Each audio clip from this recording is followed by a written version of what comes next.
महाराष्ट्र शासनाच्या आपत्ती व्यवस्थापन मदत व पुनर्वसन विभागामार्फत जळगाव जिल्ह्यासाठी एकूण 19 नगरपालिकांच्या अग्निशमन विभागास फायर फायटिंग बाईकचे वितरण आज दिनांक 25 रोजी जिल्हाधिकारी कार्यालयाच्या प्रांगणात पालकमंत्री गुलाबराव पाटील, ग्रामविकास मंत्री गिरीश महाजन, मदत व पुनर्वसन मंत्री अनिल पाटील यांच्या हस्ते करण्यात आले।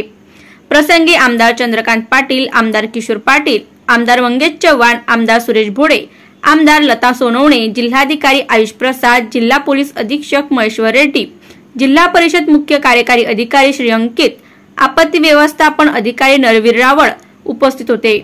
सदर कार्यक्रमाअंतर्गत सर्व नगरपालिकांचे अग्निशमन अधिकारी व कर्मचारी देखील उपस्थित होते।